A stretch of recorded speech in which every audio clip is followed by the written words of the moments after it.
Okay, so hey, rarely do I find, we're going to talk about termite reports today. Rarely do I find an agent that has a clue how to decipher a termite inspection. Not a clue. And guess what? There's really no training on it. I mean, how do you train? You kind of figure it out, but you mostly don't. I mean, I've seen people who've been in the business for 30 years that really don't know much about it. I could give them a simple quiz that all of you would master at the end of this next 30 minutes, but they couldn't answer half the questions on it because they don't know what you're going to learn in these next 30 minutes, okay? They don't know the difference between a dry rot termite and a subterranean termite. They can look at two in their hand and not tell the difference. Guess what?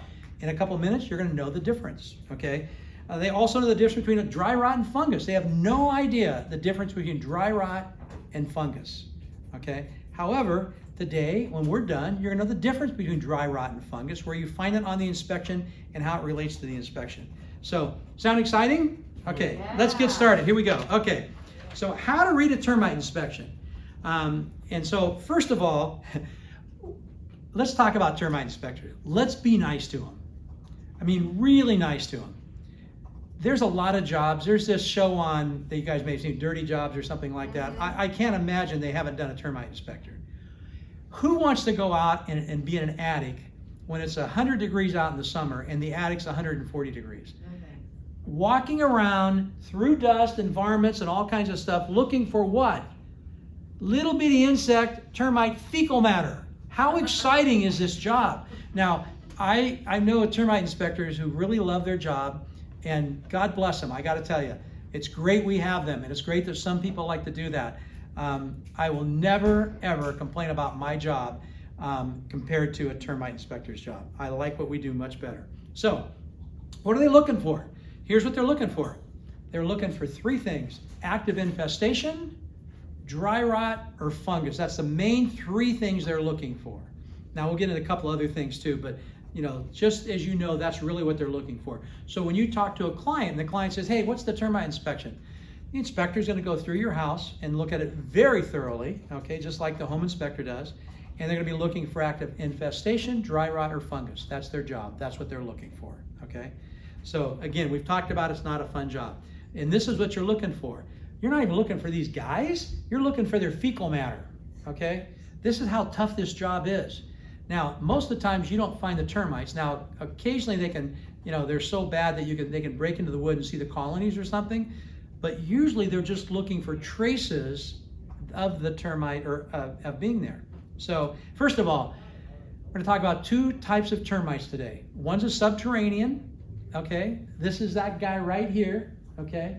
And the subterranean termite is the most popular of all termites in the United States.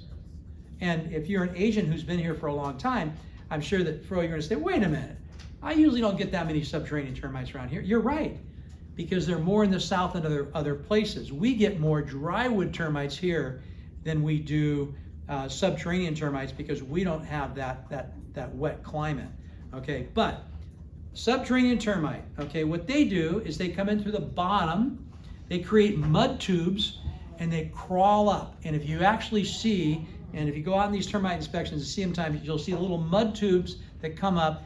And what has to happen for a termite to get there, it has to be dirt, okay, coming up to the house itself. And so there's some dirt or mud, that's what they're going to make on there. So they're between 1/8 and 3/8 inches long, so they're not this big. You don't have to worry about that.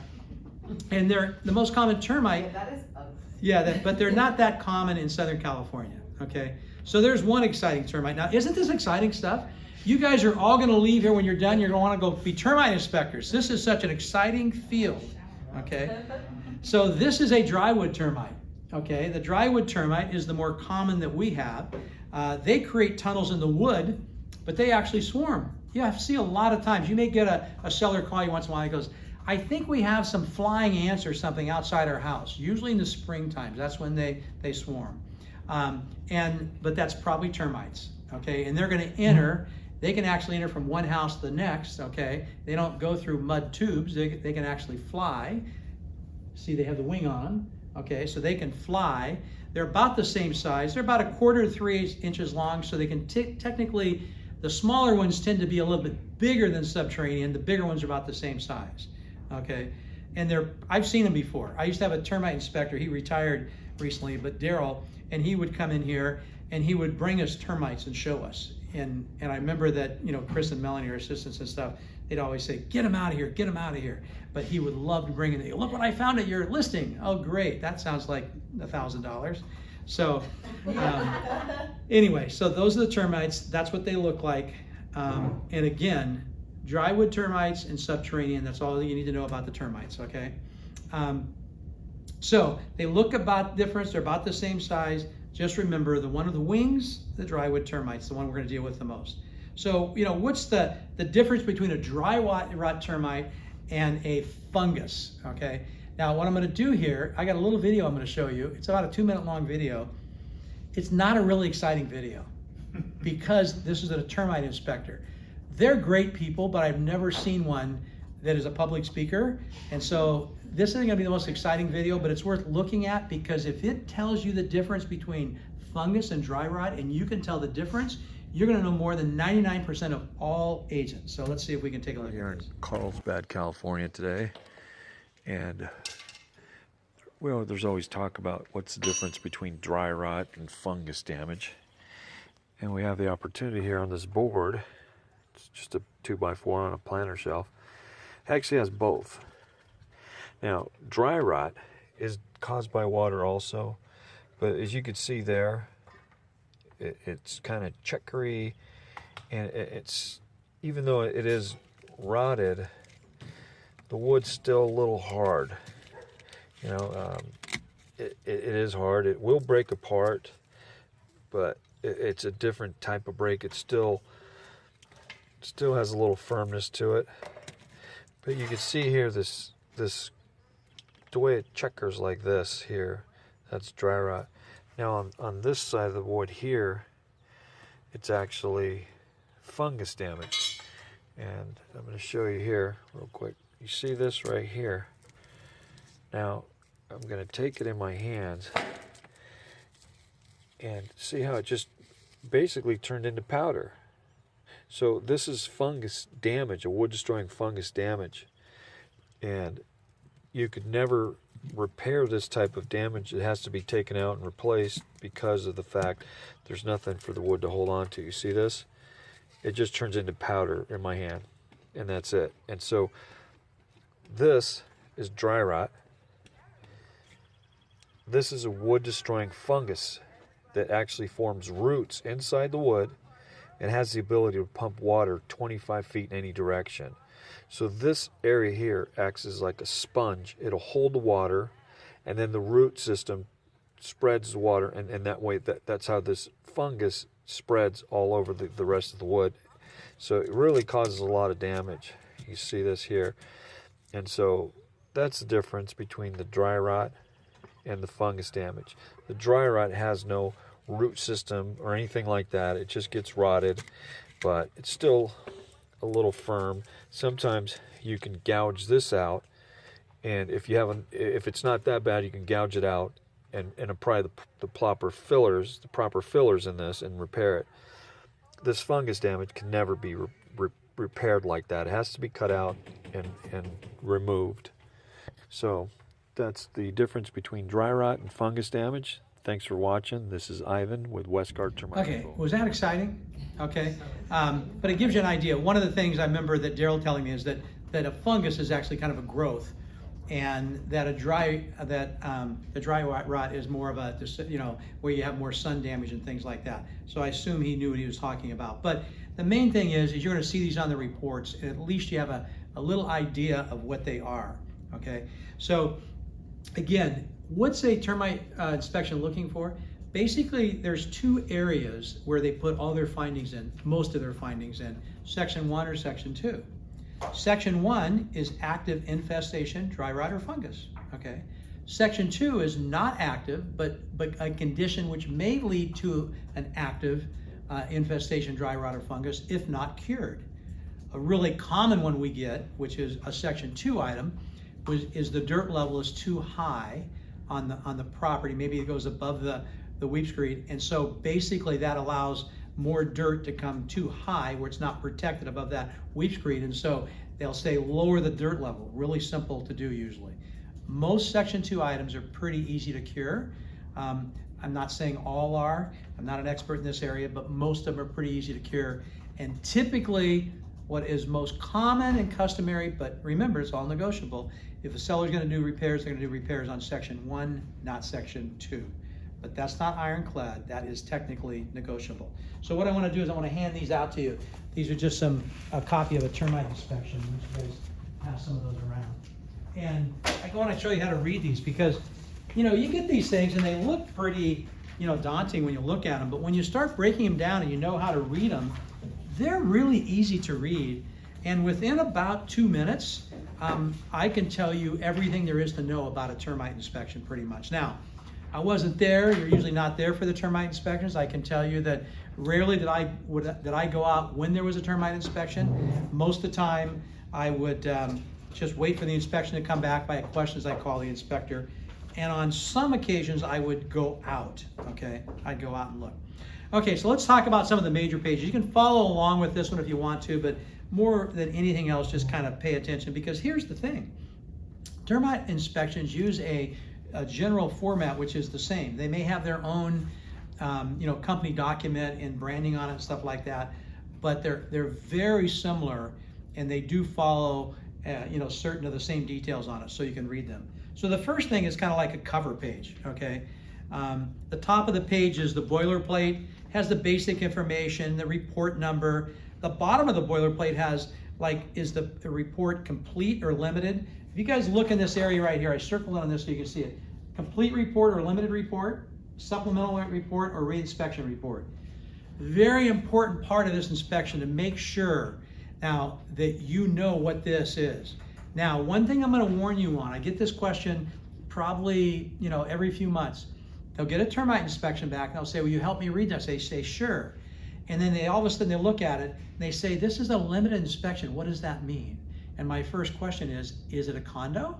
And they go, yeah, that's what it is. You're always going to see inspectors that when they have a condo, they're always going to put limited inspection because condos are attached and townhouses often are too. And so you'll see a limited inspection. Now there'll be an area that notes why it's a limited inspection on here if it's not a condo, and then you'll know why. And sometimes you'll see, like, let's say for instance, maybe there's an area that there wasn't enough crawl space because they had too many things in the attic, and they're going to then put limited inspection because they'll say, I could not see, you know, go through in there. And so you may have a buyer that says, hey, listen, I want to have a re-inspection of that area with all those things out, okay? Is that reasonable? I mean, it might be in some cases. It depends on how much. I'd want to talk to the termite inspector and say, how much look did you really get, okay? Is this something, I know you're checking the box there, but is this really, were you able to take a look? And he goes, no, it was so much stuff I couldn't even see anything. So that's, then that's a different item. But he goes, oh yeah, it was, you know, he goes, they might say I'm a fat guy, I couldn't really get through there, but I could look at it, looked okay, okay? So there you go.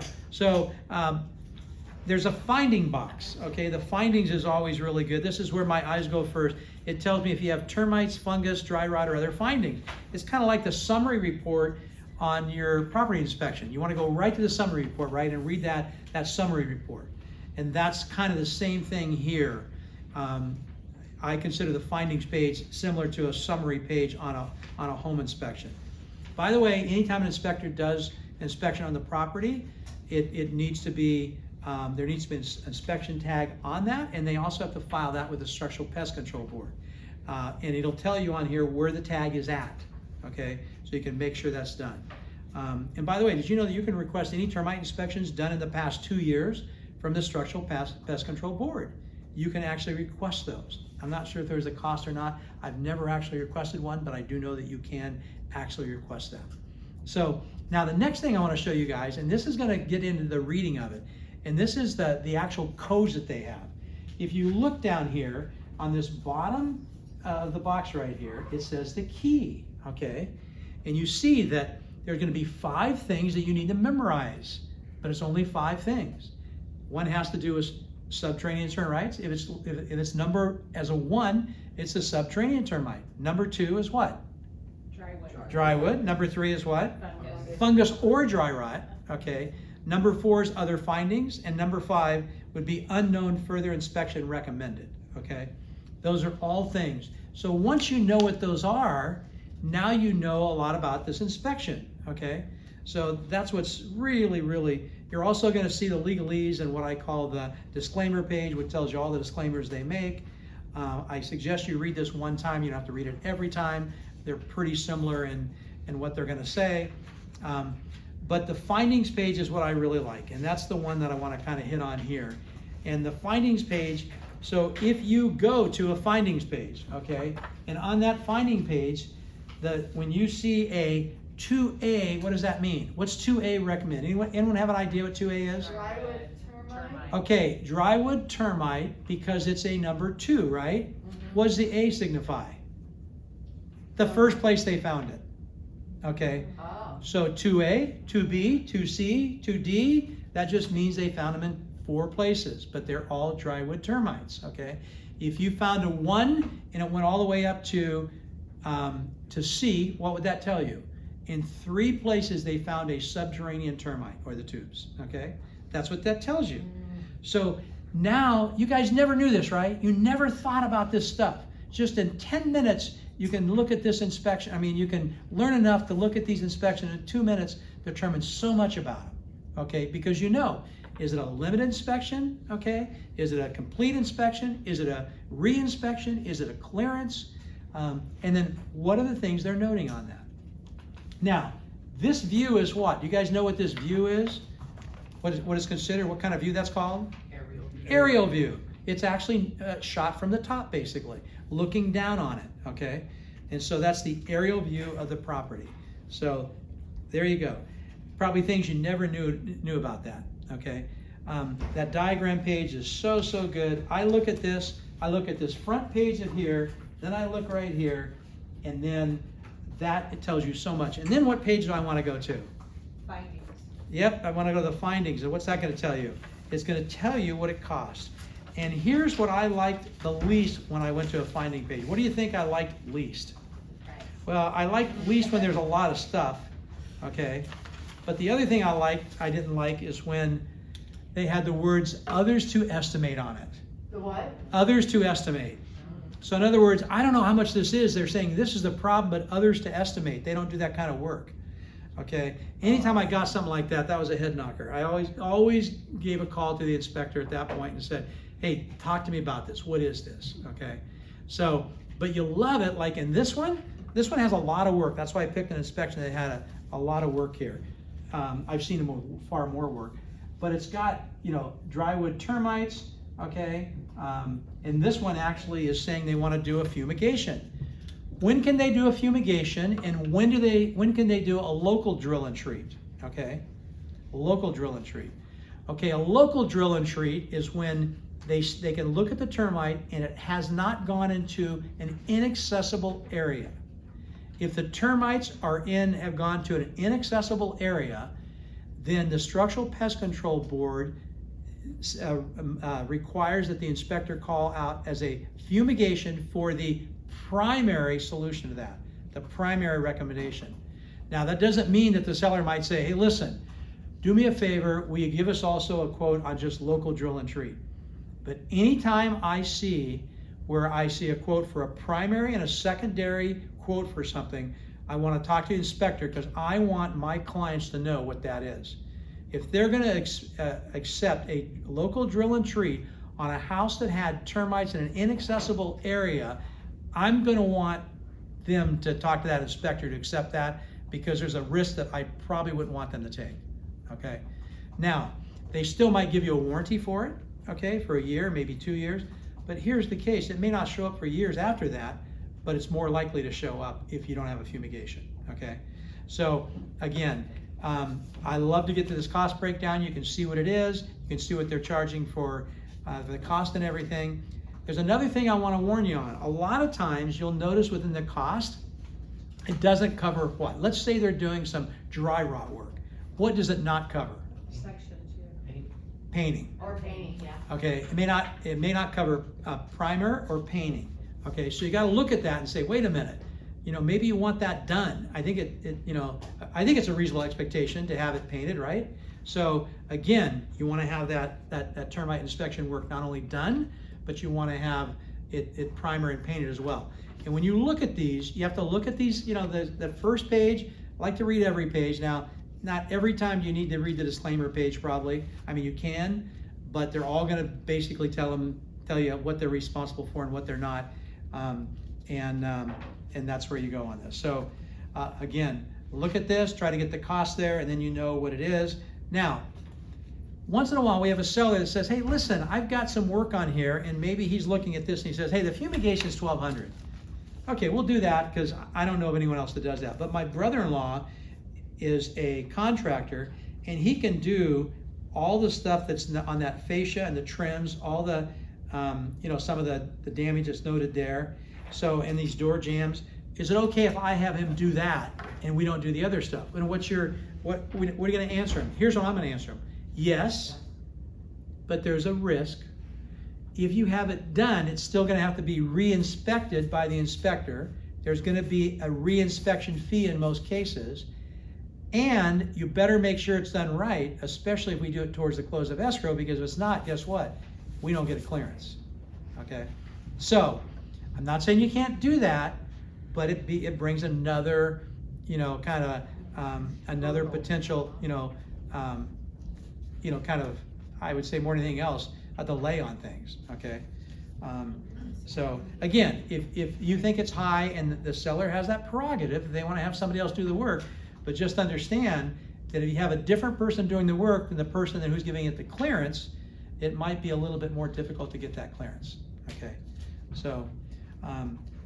So there you go. Then if you go to the very last page of this, and that's the one I like, and it's the completion page. That it tells you, it always says the same thing: standard notice of work completed and not completed. So it's going to tell you the things that are not completed on here too. And you can get a completion that has work that's not completed, and it's still a completion. Kinda, right? But it's not really a completion, because if all the work isn't done, it's called a completion because that's but it may not be complete. So the fact that you get a completion, you need to look on there and make sure that all the standard work has been completed. Okay. Now, if there's section 2 work on there that wasn't completed but that was accepted, that's okay. But make sure. So again, can you see how easy it is to read a termite inspection once you just know what 1, 2, 3, 4, 5 is? The difference between dry rot and subterranean termites, and just a few things on here. Then these inspections are pretty easy to read. Okay. So I think we've gone 15 minutes on this. Was that worth 15 minutes to look at inspection? It probably saved you that much over the next, difficult termite inspection has, the next one.